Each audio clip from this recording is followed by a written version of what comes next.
Welcome back, fit and healthy people. This is the Transcend podcast. I'm Casey and I'm sitting here with my good friend Vaughn. What's up, guys?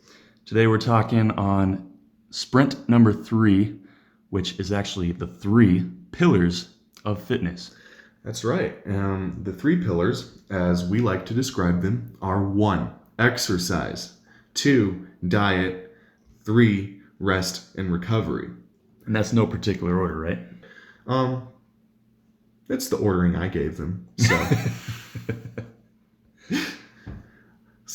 Anyways, all of these are going to be dependent on your personal fitness goals, right? I mean, exercise, diet, rest. The following 3 items, they need to be balanced, in accordance to your goals or what you're trying to do, what you're trying to achieve.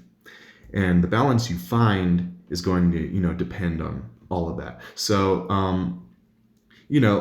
one thing I really like to stress, and one thing that I've been doing, ever since I got into fitness is, coming to know your body, like really knowing your body well, knowing what works for you and what doesn't. In fact, a lot of my experience with fitness isn't so much based in science, it's more based on, what I know works, how it feels. And I've been able to really tune into that and connect with my body, and it has actually worked astoundingly well. You would not believe how much power you can have over your body when you just know, the things that work.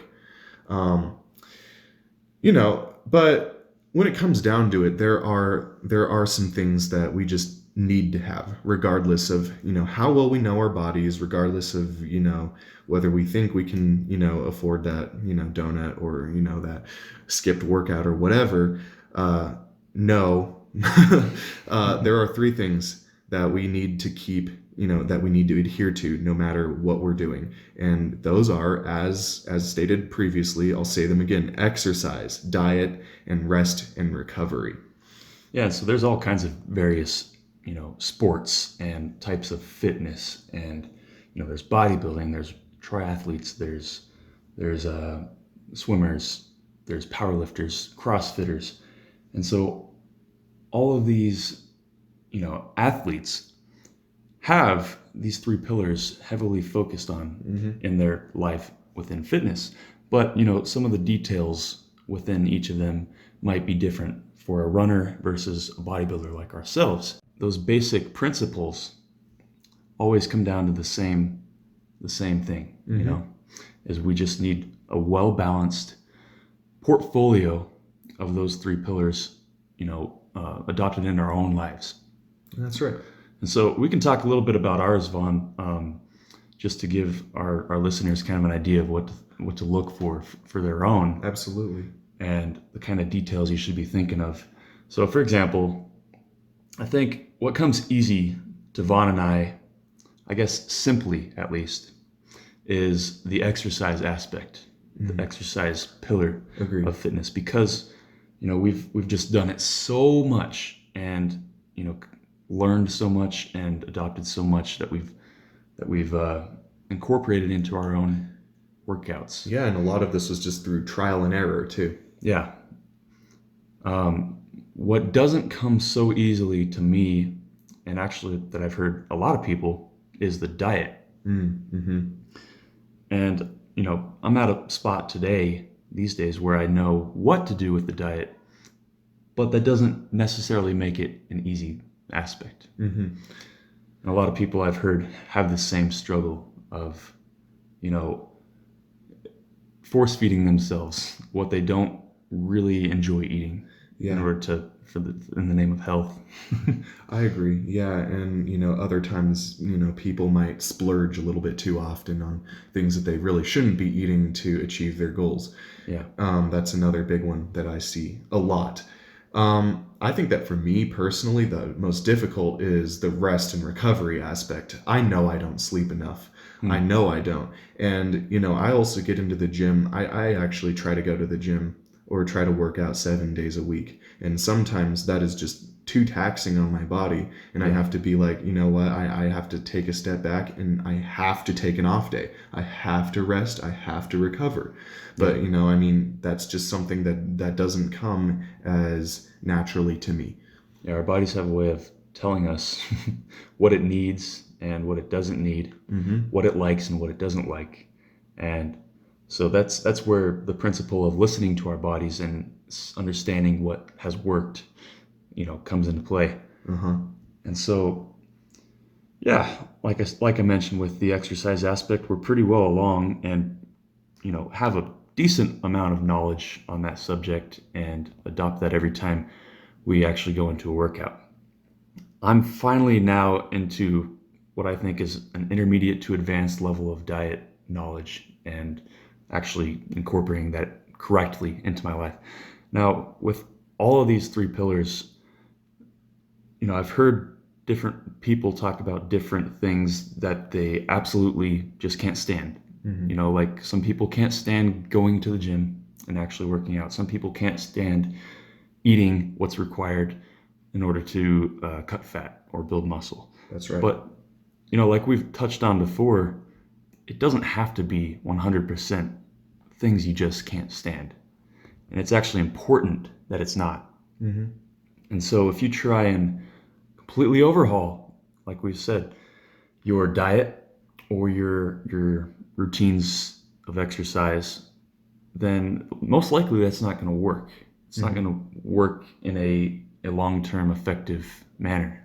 Yeah, that's right. And that's why I think, it's so imperative to take some time and just, figure yourself out, figure out your body, figure out what works for you and what doesn't. I mean, for me, that came through a lot of trial and error. It really did.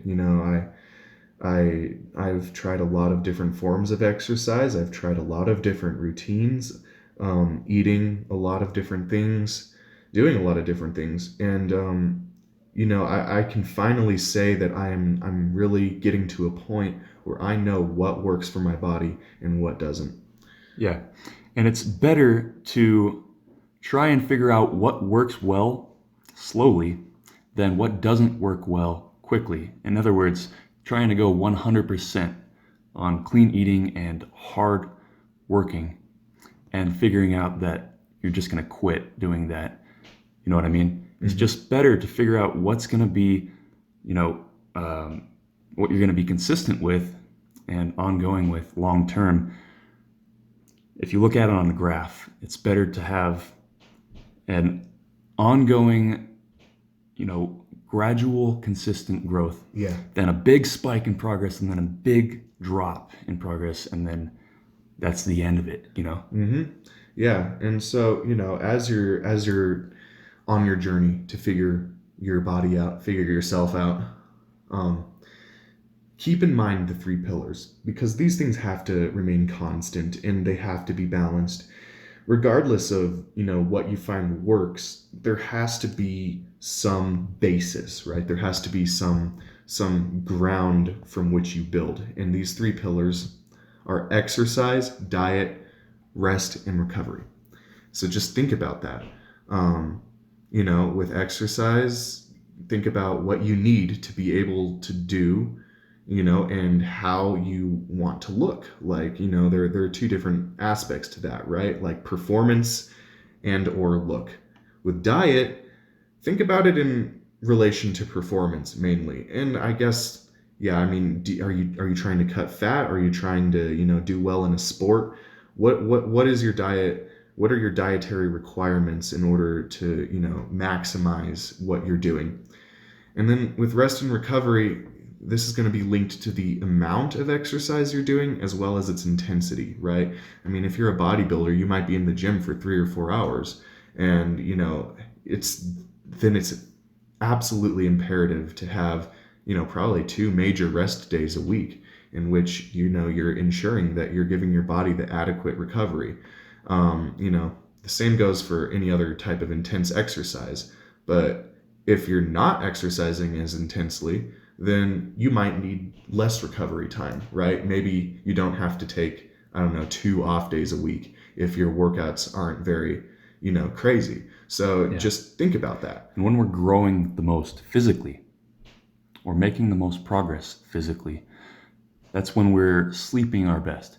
So you got to understand what amount of sleep your body best benefits from, and understand, like, when you get 10 hours of sleep, how do you feel and perform throughout the whole day versus when you get 8 hours of sleep or 6 hours of sleep. So it's basically evaluating yourself and your performance and calculating that and noting it very closely until you understand exactly what it is that's giving you your best performance and your best growth. That's right, guys.